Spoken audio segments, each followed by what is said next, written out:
السلام عليكم واهلا بيكم معاك دكتور احمد الرئيس. فيديو النهارده هقول لك على شويه غلطات كده مبتدئين كتير بيعملوها في الجيم، بتخليك مبتدئ زي ما انت كده عمرك ما هتوصل لليفل اعلى او مستوى اعلى. فاهلا بيك معاك دكتور احمد الرئيس، اخصائي العلاج الطبيعي والتغذيه والحجامه.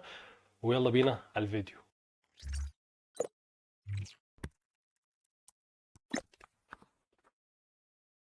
اهلا بيك تاني، هدخل معاك في الموضوع على طول عشان ما اطولش عليك الفيديو.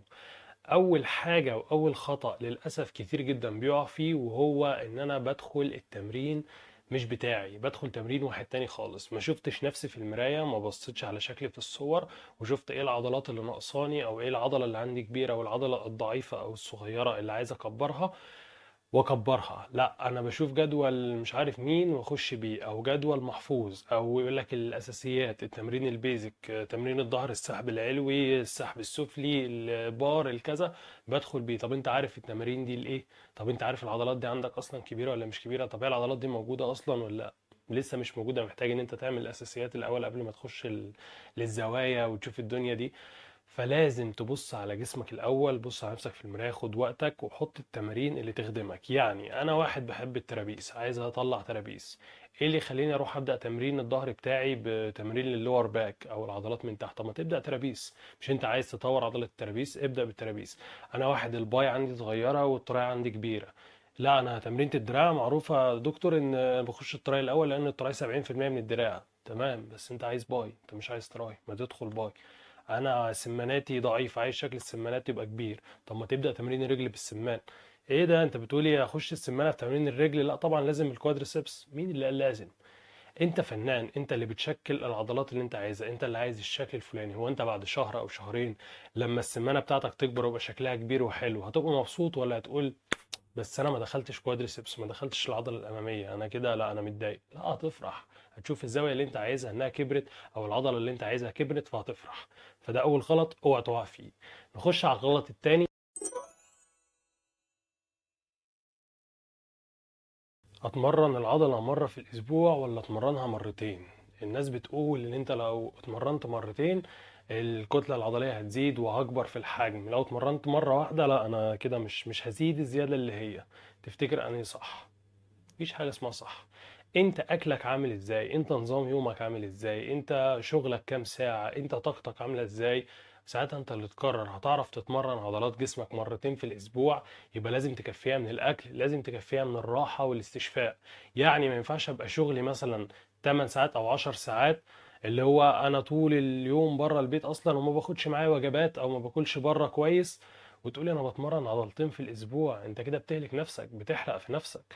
هتعمل ايه؟ لو بتاكل كويس، بتستشفى كويس، بتوصل اكل كل يوم لعضلاتك ان هي تستشفى وتعمل لك الريكفري اللي يأهلك ان انت تتمرن العضله مرتين في الاسبوع، اتفضل روح هتبني وهتعمل كتله كويسه. بس خلينا نتكلم كلام واقعي. اغلبنا ما بيدخلش الاحتياج الكامل ليه، وما بيقدرش يدي لنفسه الراحة الكافية. يعني الشغل برضه والمجهود وكل الكلام من دوت ما بتريحش جسمك. فكفاية عضلة واحدة في الأسبوع هتبني وهتكمل عليها طول حياتك، وهتكمل عليها على مدار سنين هتلاقيك بتبني. بس أحسن ما تتمرن عضلتين في الأسبوع وانت ما انتش عارف تدخلها احتياجك، فهتخس او هتبقى بتبذل مجهود اقصى من اللي انت اصلا قادر تكفيه، اقصى من اكلك، اقصى من السعرات الحراريه اللي بتدخلها. فهتخس، مش هتلتزم بيه. ولو التزمت بيه مش هتلاقي النتائج، فهتوقف او هتقول في حاجة غلط فيا او انا تعبان او انا مجهد. فشوف طبيعة يومك عامل ازاي، طبيعة شغلك، طبيعة اكلك، وتوكل على الله. تالت غلط معانا وهو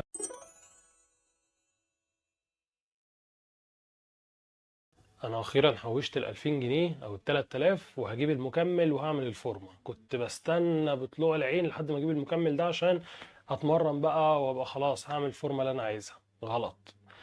لو مستني المكمل علشان تعمل الفورمة يبقى عمرك ما هتعمل الفورمة. ولو شايف ان المكمل هو اللي هيعمل لك جسم حلو، فانت عمر ما المكمل هيعمل لك جسم حلو من غير الاكل. الاكل اهم مليون مرة من المكمل. الاكل ارخص من المكمل. هتقول لي جبت بروتين ايه؟ ان شاء الله لو ب 500 جنيه انك تجيب فراخ هتبقى احسن. ليه؟ الفراخ فيها فيتامينات وفيها معادن وانت عارف اصل البروتين ده جاي منين. لكن البروتين اللي انت هتجيبه مواد صناعيه وما انتش عارف اصله جاي منين، وتلاقي المكتوب عليه اصلا مش هو اللي موجود في العلبه. هتجيب اغلى مكمل، هتجيب مكمل ب 2000 ونص ومتاكد ان هو اصلي، هيبقى غالي جدا على الفاضي. انت ممكن تكفي احتياجك من البروتين من غير المكمل وهيفيدك اكتر وتوفر فلوس. يبقى بالعقل كده، لو انت لسه مخك صغير وبيفكر ان المكملات هي الواو وهي افضل حاجة وهي اللي هتخلينا نعمل جسم حلو، يبقى انت لسه متأثر بالميديا والشو والدعاية، وشركات المكملات لسه بتضحك عليك وبتستهدفك، بتشوف ان انت الزبون بتاعها. لكن لما تكبر شوية او مخك يكبر شوية بالمعلومات، هتعرف ان المكملات دي ما هي الا دعاية وشو. ممكن تجيب مكمل عادي بس لو جايلك هدية، او ميزانيتك كانت خلاص مكفية اكلك وبروتينك وكل حاجة تمام، عايز حاجة بس اللي هو ايه، تجرب طعمه، عايز حاجة تسلية، فاهمني؟ اللي هو مش الاساسي، حاجة انت بتكافئ نفسك بيها، جايلك هدية، اي حاجة من الحاجات دي يعني. لكن ان انا موقف نفسي علشان اجيب المكمل ومستني المكمل ده هو اللي هيعمل لي جسم حلو، فانا لا، انا كده بعيد كل البعد عن الاحتراف، او بعيد كل البعد عن ان انا ابقى معديت مستوى المبتدئ. انت كده لسه مبتدئ، راجع نفسك وسيبك من المكملات، اهتم بالاكل. ونخش في الخطأ الرابع، وهو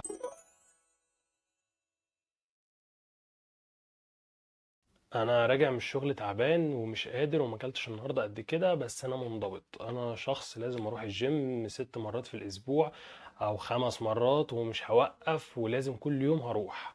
غلط. احترم طاقتك. شوف انت بتعمل مجهود في الجيم دوت، يعتبر اقصى حاجة جسدية انت تقدر عليها، بتطلع اقصى حاجة من جسدك، من جسمك، من عضلاتك، وبتطلع اقصى حاجة من جهازك العصبي، يعني ذهني وجسدي، مجهود جبار. وعلشان تشيل الاوزان اللي انت كنت عليها قبل كده وتزود عليها، فانت لازم تبذل اقوى واكتر من اللي كنت عليه قبل كده. طب انت دلوقتي او في اليوم ده انت تعبان، انت ما اكلتش كويس وراجع من شغل تعبان، تروح الجيم ليه؟ يقول لك روح الجيم وخلاص ومالكش دعوة، ولما هتتمرن هتبقى كويس والحمد لله انك اتمرنت، وهتتمرن هتعدي الدنيا ومش عارف ايه وهتشيل. طب بعد ما تروح، انت فاكر ان انت كده استفدت بالتمرينة؟ يا سيدي عدت على خير وما اتصبتش، مع ان انت ممكن في التمرينة دي بالذات تتصاب. تعال لما تروح، جسمك ان لبدنك عليك حق، جسمك كان تعبان واديته يتعب اكتر، فمحتاج ان انت تغذيه وتسيبه يستشفى. صاحبنا ده بيعمل ايه؟ بيروح خلاص هلكان، ما هوش قادر طول اليوم، مرمطة، يروح ينام على طول، مفيش اي اكل في جسمه. هيبدأ جسمك يعمل ايه؟ طاقة خارجة، طاقة داخلة، مش لاقي حاجة بتدخلها له، هيبدأ يحرق، فهتبدأ تخس، يبقى ما استفدتش أي حاجة. فكان الأفضل ليك إن أنت تروح في اليوم ده ترتاح وتاكل. قدرت إنك تنزل خير، ما قدرتش ريح وروح تاني يوم. لكن ما تجيش على نفسك وأنت مش هتعرف تديها استشفاء ومش هتعرف تديها راحة، لا. وده كان اخر غلط معانا، ويا ريت لو استفدتوا الفيديو ده ما تنسوش انك تعملوا سبسكرايب للقناه. ولو انتوا كنتوا غلطتوا قبل كده غلطات، سواء انا قلتها دلوقتي او ما قلتهاش، سيبوها تحت في الكومنتات عشان غيركم يستفيد. وادينا بنشجع بعض. ولو عندك برضو كلام على اللي انا بقوله دوت، او شايف ان انا قلت حاجه غلط، اكتب لي وعادي، وهنتكلم مع بعض وهنتناقش. بس قبل كل ده ودوت، لازم تعمل سبسكرايب للقناه عشان يوصلك كل جديد مني. واشوفكم سالمين. السلام عليكم ورحمه الله.